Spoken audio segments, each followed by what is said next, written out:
Innal hamdalillah nahmaduhu wa nasta'inuhu wa nastaghfiruh wa na'udzu billahi min shururi anfusina wa min sayyiati a'malina may yahdihillahu fala mudhillalah wa may yudlil fala hadiyalah.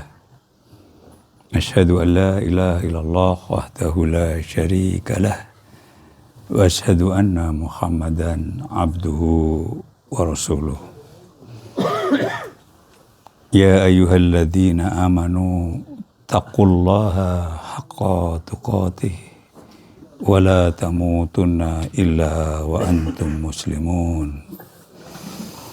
Ya ayyuhan nasu taqu rabbakumul ladzi khalaqakum min nafsin wahidah wa khalaqa minha zawjaha wa bassa minhuma rijalan katsiran wa nisaa'a wattaqullaha alladzi tasaaluna bihi wal arham innallaha kana 'alaikum raqiba.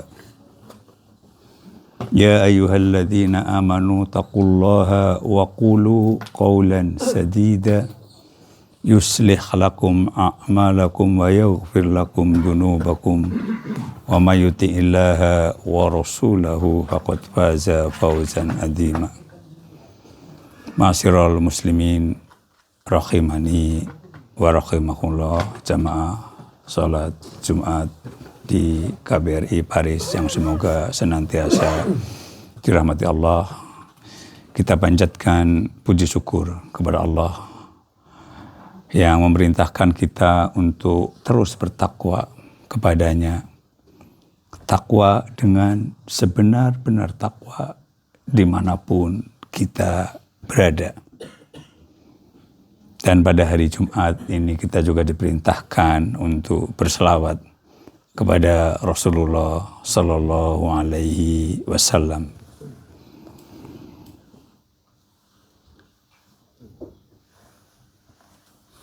Pada kesempatan khutbah kali ini, saya pertama mengingatkan bahwa kita sudah sangat dekat dengan bulan Ramadan. Semoga Allah mempertemukan kita dengan bulan Ramadan dan semoga Allah memudahkan kita untuk bisa beribadah dengan sebaik-baiknya di bulan Ramadan. Kita semua mempunyai kekurangan, kelemahan, mempunyai sisi positif, sisi negatif. Ya. Di dalam kehidupan kita mengalami juga yang namanya berhasil, sukses, juga mengalami kegagalan, ya, kejatuhan, kadang-kadang terpuruk, ya, kesedihan. Kadang kita mengalami, bahkan kita juga dalam kehidupan kini, kadang-kadang kita terpeleset melakukan suatu perbuatan yang dosa, maksiat, ya.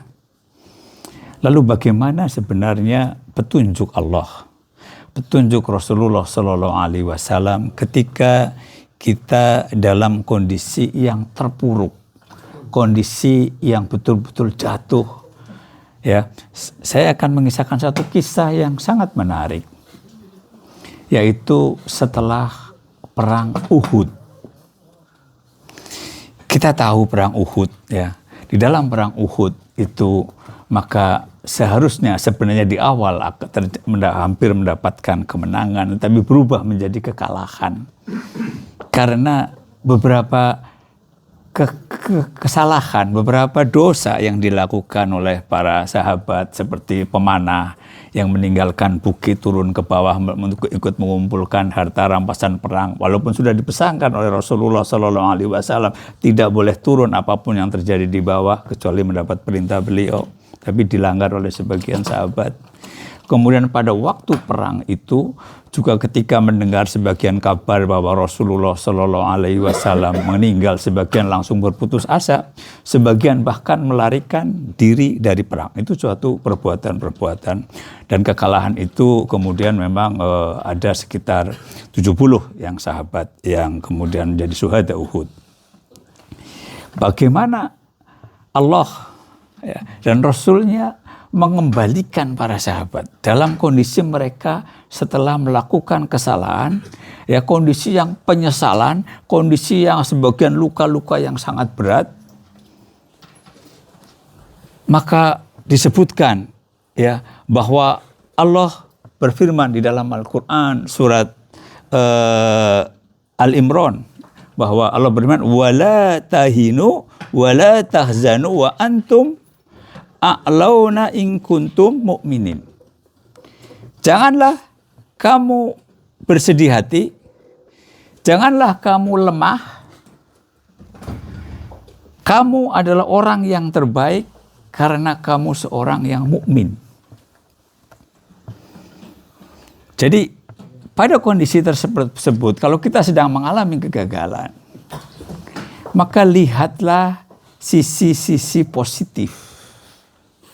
Jangan justru melihat sisi-sisi negatif yang melemahkan kita. Karena setiap suatu hal, walaupun kita kelihatannya gagal total semuanya, pasti kita bisa melihat ada sisi positifnya. Seperti dalam perang Uhud, maka di situ ada para syuhada Uhud, ya, juga ada sisi positif, maka terlihat siapa yang munafik, siapa yang bukan, ya, dan lain-lain yang bisa dilihat, yang membuat kita bersemangat untuk bangkit.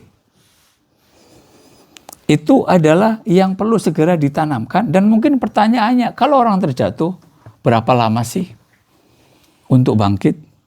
Sebulan, setahun, seminggu, atau sehari? Maka dalam kisah perang Uhud yang luar biasa adalah mereka bangkit hanya waktu sehari. Karena kemudian apa yang terjadi? Dalam perang Uhud, itu awalnya adalah sekitar 700 sahabat. Kemudian maka sebagian meninggal berkurang dan sebagian kemudian menjadi sekitar 600-an sahabat. Sementara di sisi kaum musyrikin itu sekitar 3.000 dan mereka meninggal sekitar 40-an.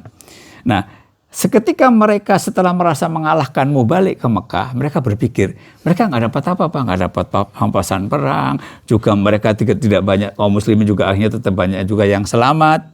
Mereka berpikir begini, maka mereka akan kembali untuk menyerang kota Madinah.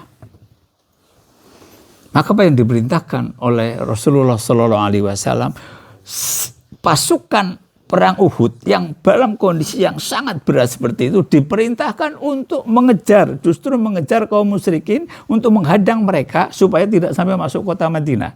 Dan yang disuruh mengejar itu hanya boleh disebutkan dalam hadis, boleh ikut berperang ini hanya orang-orang yang telah ikut dalam perang Uhud. Yang tidak, maka tidak boleh. Bayangkan, ini menunjukkan bahwa setelah Rasulullah meyakini mereka bertobat, mereka kembali hanya dalam waktu 1 hari setelahnya, mereka diperintahkan dalam kondisi yang masih lelah, dalam kondisi yang masih sakit, mereka kembali keluar untuk menghadang kaum musyrikin yang jumlahnya lebih banyak. Begitulah artinya tidak menunggu lama, dan Rasul langsung mempercayai mereka hanya yang ikut perang Uhud. Yang tidak ikut perang Uhud maka tidak boleh bergabung. Dan itu dalam kondisi seperti itu, maka disebutkan yang pimpinan kaum musyrikin itu Abu Sufyan, maka mengirimkan orang untuk memberitahu seolah menakut-nakuti bahwa mereka akan datang dengan sekian ribu pasukan untuk kembali menyerang kaum muslimin. Tetapi betul-betul kondisi dalam waktu yang sangat cepat kaum muslimin sudah kembali keimanannya. Ketika disebutkan, maka disebutkan dalam surat Al-Imran, alladzina qala lahumun nasu innan nasa qad jama'ul lakum fakhshawhum. Maka dia mengatakan, orang-orang telah mengumpulkan pasukan yang sangat besar untuk menyerangmu, maka takutlah kalian. Maka apa jawaban para sahabat kaum muslimin? Wa qalu hasbunallah wa ni'mal wakil.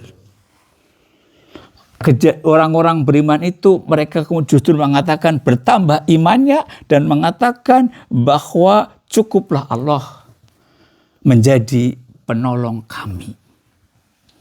itu waktunya cuma 1 hari setelah perang Uhud. Jadi ini untuk memberi pelajaran buat kita. Apapun yang terjadi, jangan berlama-lama. Mau gagal, mau jatuh, mau seperti apa. Coba barangin perang Uhud, luar biasa. Tetapi 1 hari kemudian mereka betul-betul bertekad bertobat dan Rasulullah langsung mempercayai mereka. Dan ketika itu maka pertolongan Allah datang, justru membuat orang-orang musyrikin yang jumlahnya banyak merasa ketakutan. Melihat yang 600 orang begitu siapnya, mereka kemudian ketakutan, mereka justru tidak jadi menyerang dan kembali ke Mekah. Maka Allah selamatkan, tidak terjadi apa-apa. Ini keyakinan dalam hidup yang selalu sangat penting. Adalah keyakinan tentang pentingnya pertolongan Allah dalam hidup kita. Dan kalau kita ingin ditolong Allah, makalah kita jalankan syariat Allah. Dan kalau bisa juga kita menolong agama Allah. Tolonglah agama Allah, maka Allah akan menolong kalian. Itu kunci dalam hidup. Dan kadang-kadang kekhawatiran yang ada di depan kita itu, kalau kita jalankan dengan sungguh-sungguh, insya Allah tidak terjadi apa-apa. Semua akan baik-baik saja.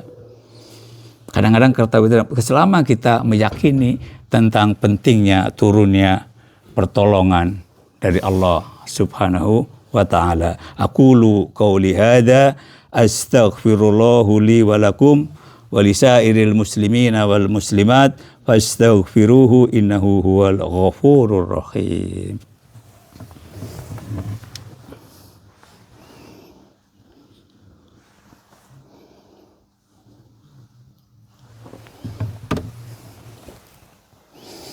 Alhamdulillahi rabbil alamin wassalatu wassalamu ala asrafil anbiya'i wal mursalin nabiyina Muhammad wa ala alihi wa sahbihi ajma'in. Allahumma salli ala nabiyyina Muhammad wa ala alihi wa man tabi'ahum bi ihsani ila yaumiddin. Innallaha wa malaikatahu yusalluna 'alan nabi ya ayyuhalladzina amanu sallu 'alaihi wa sallimu taslima. Allahumma salli ala Muhammad wa ala ali Muhammad kama sallaita ala Ibrahim wa ala ali Ibrahim innaka Hamidum Majid. Wa barik ala Muhammad wa ala ali Muhammad kama barakta ala Ibrahim wa ala ali Ibrahim fil alamina innaka Hamidum Majid. Allahumma ighfiril muslimina wal muslimat wal mu'minina wal mu'minat al ahya'i minhum wal amwat innaka sami'un qaribun mujibud da'wat. Rabbana dzalamna anfusana wa illam taghfir lana wa tarhamna lanakunanna minal khasirin. Rabbana ighfir lana wa li ikhwanina alladhina sabaquna bil iman wa la taj'al fi qulubina ghillan lil ladzina amanu Rabbana innaka raufur rahim. Allahumma inna nas'alukal huda wa tuqa wal afaf wal ghina. Allahumma inni a'udzu bika minal azli wal kasal wal jubni wal bukhal wal kharami wa adabil qabri. Allahumma ati nafsi taqwaha wa zakkiha anta khairu man zakkaha anta waliyuha wa maulaha. Allahumma inni a'udzu bika min ilmi la yanfa' wa min qalbi la yakhsha wa min nafsi la tasba wa min da'watin la yustajabu laha. Rabbana atina fid dunya hasanah wa fil akhirati hasanah wa qina adzabannar. Wa sallallahu ala nabiyyina Muhammad wa ala alihi wa sahbihi wa man tabi'ahum bi ihsani ila yaumidin wa akhiru da'wana alhamdulillahi rabbil alamin. Aqimis shalah. Allahu akbar. Asyhadu an la ilaha illallah. Asyhadu anna